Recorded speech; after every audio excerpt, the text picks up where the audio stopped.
बिस्मिल्लाहिर्रहमानिर्रहीम अस्सलाम वालेकुम। मुल्क में हंगामा खेजी बढ़ती चली जा रही है, लेकिन अफसोस और दुख की बात यह है कि लगता यह है कि हुक्मरानों की तवज्जो कुछ और मामलात पर है। कराची में जो आपने वाक़या देखा है बड़ा ही अफसोसनाक और ख़तरनाक। उस दौरान एक तरफ ये वाक़यात हो रहे हैं, दहशतगर्दी मुल्क में बढ़ रही है, सर उठा रही है, और दूसरी तरफ क्या हो रहा है, पकड़ धकड़ है। अब तहरीके इंसाफ के दो रहनुमा गिरफ्तार कर लिए गए हैं। दो रहनुमाओं को ऐसे वक्त में गिरफ्तार किया गया है कि एक तरफ तहरीके इंसाफ इलेक्शन कमीशन के खिलाफ, इलेक्शन कमिश्नर के खिलाफ एहतजाज कर रही है, और पाकिस्तान की तारीख में शायद ही ऐसा हुआ हो कि हर ज़िले में जहां जहां इनका ऑफिस है इलेक्शन कमीशन का, वहां पर एहतजाज हुआ है। इसी दौरान इमरान खान साहब ने कारकुनों से पेशावर में खिताब भी किया है, और आइंदा वो क्या करने वाले हैं उस बारे में उन्होंने बताया है, और ख़ास तौर पर लोटों के साथ क्या होना है। जो लोग बिके, जिनके ज़मीर बिके हैं, जिनकी मंडियां लगी हैं, उनके हवाले से क्या होना है उस पर भी इमरान खान साहब ने बात की है। तो पहली चीज़ ये कि दो लोग जो तहरीक इंसाफ के गिरफ्तार हुए हैं उनकी हम बात कर लेते हैं। अताउल्ला और फ़हीम खान, इनको गिरफ्तार कर लिया गया है। ये ज़मानत पर थे, लेकिन उनकी ज़मानत मनसूख करके इनको गिरफ्तार किया गया है। और इनकी गिरफ्तारी की वजह यह है कि सिंध हाउस में जब मंडी लगी हुई थी, जब वहाँ पर व्यापार हो रहा था, ख़रीदारियाँ हो रही थीं, और उस वक्त पता चल गया वहाँ पर कि जी कहीं हुकूमत उस वक्त तहरीक इंसाफ की थी, वो मीडिया को ना ले आया और दिखाया कि देखो यहाँ पर क्या हो रहा है। तो उससे पहले ही फिर लोगों को बुलाकर वहाँ पर दिखाया गया कि जी ये देखिए हमने यहाँ पर लोग ठहराए हुए हैं सिंध हाउस में, जो कि पाकिस्तान पीपल्स पार्टी की सिंध की हुकूमत है वो उसके उस वक्त पास था, अब भी है। तो सिंध हाउस में सब कुछ हुआ, और ये पाकिस्तान की तारीख में हमेशा ये बात रहेगी। अब जिस तरह मरी हाउस और छांगा मांगा का जिक्र मिलता है, बिल्कुल उस तरह। तो अब हुआ ये कि ये लोग चले गए और चंद कारकुन इनके साथ थे। वहाँ पर जाकर जनाब इन्होंने एहतजाज किया, और फिर ये कि वहाँ पर गेट था उसको इन्होंने तोड़ा। अब इस पर इनके खिलाफ मुकदमा दर्ज हो गया। पहले तो मामला चलता रहा, लेकिन अब तहरीक इंसाफ की हुकूमत नहीं रही, तो अब इनको गिरफ्तार कर लिया गया है। और आप देखें, इससे बड़े बड़े खौफनाक एहतजाज हुए होंगे, लेकिन आपने इस तरह का मामला नहीं देखा होगा। कहीं तो आपने देखा अरबों रुपए की करप्शन है, और आपको कोई इस तरह का एक्शन नज़र नहीं आता। बहरहाल जिसने जो किया उसको उसकी सज़ा मिलनी चाहिए। बहरहाल ये देखें कि इसके साथ दूसरी तरफ हो क्या रहा है। इलेक्शन कमीशन के खिलाफ पूरे मुल्क में एहतजाज होता है, और ये टोकन एहतजाज इसको कहा जा रहा है तहरीक इंसाफ की तरफ से, फवाद चौधरी की तरफ से, क्योंकि कोई लीडरशिप इसमें नज़र नहीं आती। इस्लामाबाद में होता है एहतजाज, इलेक्शन कमीशन ऑफिस के तो पास जाने भी नहीं दिया जाता क्योंकि वो सील किया हुआ है सारा इलाका। मगर अजीब बात यह है कि गुजरात हो, कराची हो, गुजरांवाला, पेशावर, कोयटा, यानी हर जगह पर आपको मिलेगा कि एहतजाज हुआ है। जेहलम में, मुख्तलिफ शहरों में, जहाँ जहाँ, यानी हर ज़िले में जहाँ जहाँ इलेक्शन कमीशन के दफातर हैं, इलेक्शन कमीशन के दफातर के बाहर, लाहौर में, हर जगह पर, हर सतह पर यह एहतजाज हुआ है। तो एक तरफ एक सियासी तौर पर अगर हम देखें अदम इस्तेहकाम नज़र आ रहा है, और इसी में शेख रशीद साहब ने पहुंचकर वहाँ पर ये बात की कि जी मई बड़ा हंगामा खेज होगा, इस्तीफ़े लिए जा सकते हैं, इस्तीफ़े दिए जा सकते हैं, और इलेक्शन के अलावा कोई और रास्ता अब नहीं बचा। इस मुल्क में इस्तेहकाम लाने के लिए, हालात बेहतर करने के लिए कोई रास्ता नहीं है सिवाय इसके कि इलेक्शन करवाए जाए। अब एक तरफ ये कुछ हो रहा है, और जो हुक्मरान हैं, जो फैसला साज हैं, उनकी तवज्जो इस वक्त यही जोड़ तोड़ पर है। उनकी तवज्जो क्या है, FIA में तब्दीलियां कर दो। बड़े पैमाने पर दर्जनों अफसरान जो है वो फलां का रिश्तेदार इधर लाओ, उसको उधर लाओ, लगाओ। वजह क्या है, अपने केसेस ख़त्म करवाने हैं, और इसके लिए हर सतह पर, हर जगह पर लोग लगाए जा रहे हैं। और इमरान खान साहब ने पेशावर में कारकुनों से खिताब करते हुए यही बात कही है कि ये लोग आकर इदारे कमज़ोर करते हैं, ताकि इतने कमज़ोर कर दें वो इदारे इनके खिलाफ कुछ ना कर सकें। ये जो लूट मार करें, जितना कुछ करें, कोई इनके खिलाफ ना कुछ कर सके। अब यही हुआ। आप मुझे बताएं, PIA कितना तबाह हो गया। PIA की जुर्रत थी, वजारत खारजा की या किसी की भी जुर्रत थी कि जो 80 लोगों का जनाब ये जा रहा है, और 777 बोइंग जिसमें कुछ 300 से ज़्यादा लोगों की जगह होती है, वो चार्टर करना है जी प्लेन, और वजारत खारजा लिख रही है, इसका मतलब है। और पूछ रहे हैं कि जी कितना खर्चा आएगा, तो वजारत खारजा से उन्होंने खर्चा देना था। सब जब पता लग गया, कोई इदारा नहीं खड़ा हो सका, कोई नहीं, कोई मीडिया में उस तरह आवाज़ नहीं उठी सिवाय चंद एक के, और वो भी ज़ेर-ए-ताब हैं जिन्होंने ये खबर ब्रेक की। 90% मीडिया तो इनका आप देखें किस तरह इनके साथ मिला हुआ है, क्या हुआ।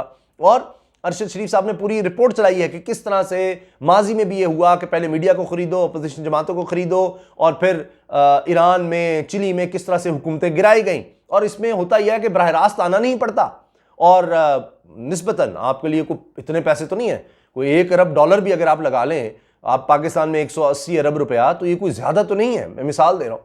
तो इतने में आपको किसी मुल्क पे अटैक करने की जरूरत नहीं है, अपनी मर्जी की हुकूमत लाए, उससे अपनी मर्जी काम करवाएं, उसको पता है कि हम उनके कहने पर, उनकी वजह से आए हैं, और कोई उनके हवाले से अगर खिलाफ काम किया तो हमें वो निकाल भी देंगे। तो यही होता है।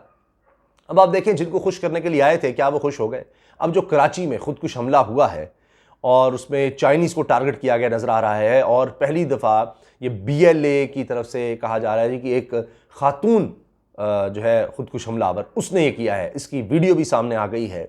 अब ये किस कदर हौलनाक वाक़या है कि ये दहशतगर्दी अब एक नया रुख इख्तियार कर रही है। लेकिन अफसोस की बात है कि तवज्जो चूँकि कहीं और है, इन मामलात पर है ही नहीं, तो ये हालात हो रहे हैं। सियासी अदम इस्तेहकाम है, बस अपने आप को किस तरह बचाना है, इलेक्शन से किस तरह से बचना है। आप देखें वो फॉरेन टूर्स का अब उस पर U-टर्न भी लिया गया। ये बताना चाह रहा हूँ कि इदारों को कमज़ोर किया जाता है तो फिर ये हालात होते हैं। इदारों की तवज्जो किस तरफ हो गई कि बस हमारे ख़ानदान पर तवज्जो रखो, VVIP कल्चर पर रखो। वो लेटर में लिखा हुआ है VVIP टूर, VVIP उम्रा, ये उसके इंतजाम करने हैं। ये अब कह रहे हैं नहीं जी कम लोग जाएंगे, ये होगा वो होगा, अब झूठे पड़ गए हैं। लेकिन देखिए ना, माफ़ी नहीं मांगनी, गलती नहीं माननी, और दूसरों कहना है जी गलत है वो गलत है। उसमें देखिए किस किस के नाम थे।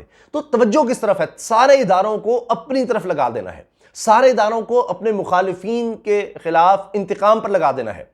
जितने इदारे हैं, मैं आपको बता रहा हूं, मेरे पास सारी रिपोर्ट्स मौजूद हैं, नोटिफिकेशंस मौजूद हैं, किस तरह फलां का रिश्तेदार इधर लगाओ, फलां का रिश्तेदार को इधर लगाओ, ये कुछ हो रहा है। तवज्जो इस तरफ है। तो जब इदारे कमजोर हो जाएंगे तो फिर मुल्क में क्या होगा? तबाही होगी।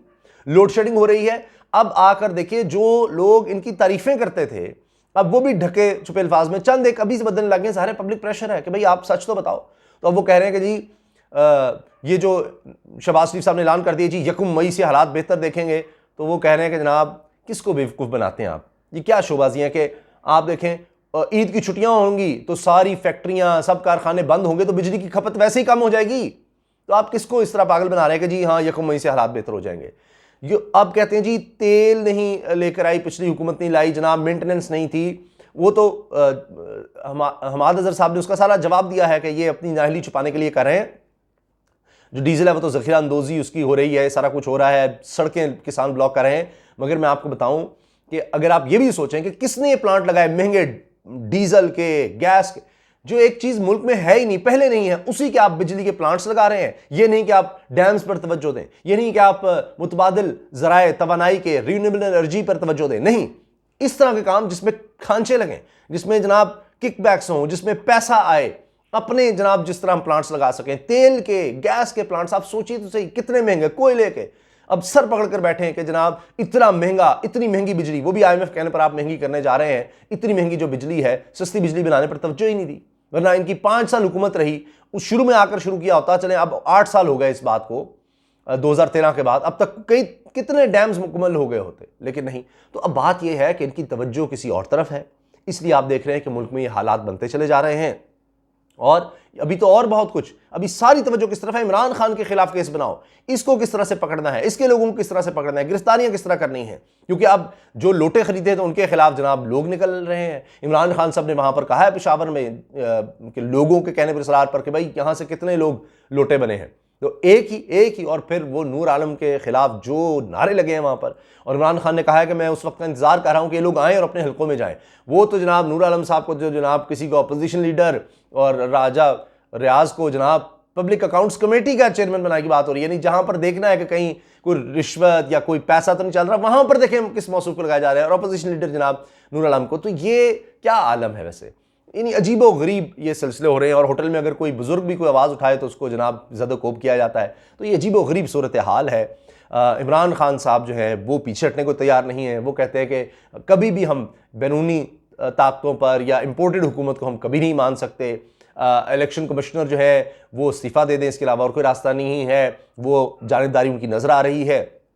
और देखिए मुनहरिफ अराकीन जो हैं, लोटे जो हैं, उनके खिलाफ कोई कार्रवाई नहीं हो रही। हाँ, दीगर जंगों पर गिरफ्तारी करने वो हो रही हैं। इदारों को इस तरह इंतकाम के लिए इस्तेमाल करना है अपने मुखालफिन के खिलाफ और अपने लिए। अब देखिए ना, वो कितनी अजीब बात है कि जी वो ज़ियाउल हक मालयशिया जो है वो भी साथ जा रहा था शहबाज शरीफ के। नहीं कोई मतलब बादशाह से भी कोई आगे की बादशाह है। ये तो अब जहां बादशाह रह गई वो भी इस तरह नहीं करते, ये नौकर चाकर ये कि जी ये भी साथ जाएगा और वीवीआईपी कल्चर के तहत जाएगा, और जहां फिर कहते हैं जी शहबाज शरीफ साहब खुद देंगे टिकट के पैसे, तो बाकी जो है टिकटें वो कौन दे रहा है, सब पता लग रहा है। लेकिन बस क्या कहें, आदत हो जाए जब आप बोलते जाएं, गलत बयानी करते जाएं, कौन पूछने वाला है। लेकिन अब ये सोशल मीडिया का दौर है, इसलिए परेशानी हो जाती है और उसके बाद यूटर्न लेना पड़ जाता है। अब मुझे बताएं, जो दहशतगर्दी के ऐसे वाकयात हो रहे हैं सीपैक के खिलाफ, चाइनीज नेशनल्स को जो वहां पढ़ा रहे थे कराची जामिया में, उनको हलाक किया गया है।